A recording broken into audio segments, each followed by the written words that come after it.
अस्सलामुअलैकुम मेरे प्यारे प्यारे व्यूवर्स, कैसे हैं आप सब लोग। उम्मीद करती हूँ सब लोग ठीक ठाक होंगे। व्यूवर्स, मैं हूँ इकरा और आप देख रहे हैं इकराज ब्यूटी एंड किचन। आज मैं आप लोगों को आटे से बिस्किट बनाना सिखाऊंगी जो बहुत मज़े के और बहुत टेस्टी बनते हैं। उससे पहले काइंडली जिन्होंने मेरे चैनल को सब्सक्राइब नहीं किया उनसे हम्बर रिक्वेस्ट है, चैनल को सब्सक्राइब कर लें। चलो जी, रेसिपी स्टार्ट करते हैं। बिस्मिल्लाहिर्रहमानिर्रहीम। सबसे पहले हम एक बाउल ले लेंगे और इसमें हम 1 कप आटा ले लेंगे। आटा जो हम आम रोटी बनाने के लिए इस्तेमाल करते हैं वही वाला आटा आप लोगों ने लेना है। आटा हर चीज़ आप लोगों ने छान लेनी है। ये देखें जी, अब यहाँ पे मैंने 1/2 कप बेसन लिया है, 1 कप आटा लिया है। आटे को मैंने छान लिया था और बेसन 1/2 कप है, इसको मैं छान लेती हूँ। ठीक है, थोड़ा थोड़ा करके इसको अच्छी तरह छान लेंगे ताकि इजीली हो जाए।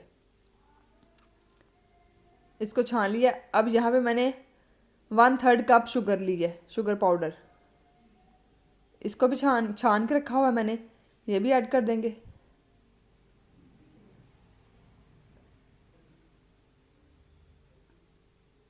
अब यहाँ पे 1/3 टीस्पून बेकिंग पाउडर लिया है, ये ऐड कर देंगे। ये 1/2 टीस्पून सॉल्ट लिया है। अब हम ये मैंने लिया है 1/3 कप घी। ठीक है, घी ना ज़्यादा हार्ड हो ना ज़्यादा सॉफ्ट हो, नॉर्मल रूम टेम्परेचर पे घी होना चाहिए। अब इन सारी चीज़ों को मिक्स कर लेंगे। और यहाँ पे ये बात ध्यान रखनी है, अगर आप लोगों का घी कम लगे यानी कि ना आटा गूंदा जाए तो थोड़ा सा घी और ऐड कर लेना है। इसमें आप लोगों ने ना दूध ऐड करना है ना ही आप लोगों ने पानी ऐड करना है। इस घी से ही इसका मिक्सचर आटा गूंदना। ये देखें जी, मुझे थोड़ा सा घी कम लगा था इसलिए मैंने 2 टेबल स्पून और ऐड किया है। और इसको अच्छी तरह गूंद के इसका आटा गूंद लेंगे। ठीक है, अगर घी ज़्यादा हो जाए तो आप लोग और आटा ऐड कर सकते हैं, और अगर आटा ज़्यादा लगे आप लोगों को तो आप लोग घी ऐड करें। आप लोगों ने दूध या आप लोगों ने पानी वगैरह इस आटे को गूंदने के लिए यूज़ नहीं करना है। अब 1 टेबल स्पून से इसकी शेप दे लेंगे। शेप बिस्किट्स के आप कोई भी दे सकते हैं। ये देखिए, इस तरह करके मैं इसको स्क्वायर शेप देने लगी हूँ। ठीक है, ये देखिए इजीली हो जाएगा। ये देखिए, अब हमने नाइफ़ की उल्टी साइड लेनी है। ठीक है, इस तरह लाइनिंग लगा लेंगे।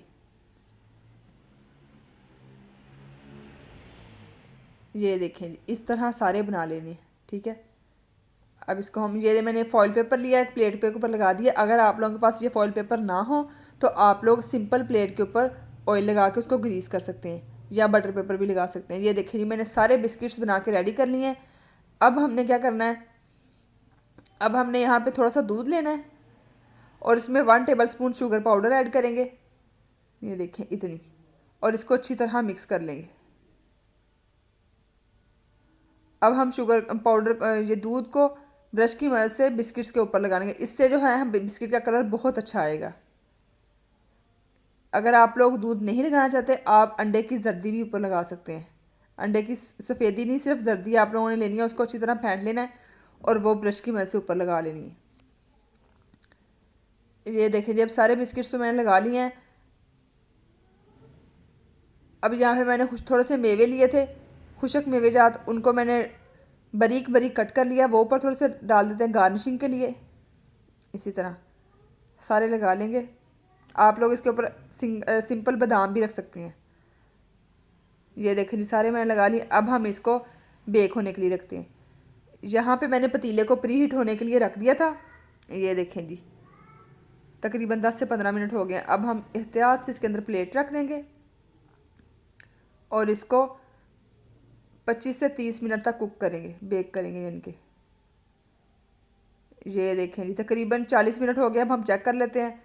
ये देखें जी, हमारे बिस्किट बन के रेडी हैं। कितना अच्छा कलर आया, गोल्डन ब्राउन। अब हम इनको निकाल के डिश आउट कर लेते हैं। ये देखें जी, हमारे बिस्किट्स बन के रेडी हैं। बहुत मज़े के और बहुत टेस्टी बनी है। मैं आपको पास से दिखाती हूँ। ये देखें जी, कितना अच्छा ऊपर से कलर आया। ये देखें जी, अब मैं आप लोगों को तोड़ के भी दिखाऊं। अच्छी तरह अंदर से कुक हो जाए, कितने सॉफ्ट हैं। ये देखें, अच्छी तरह खस्ता और कुक हो चुके हैं। ये थी जी हमारी आज की रेसिपी। उम्मीद करती हूँ आप लोगों को मेरी वीडियो अच्छी लगी होगी। अल्लाह हाफिज़।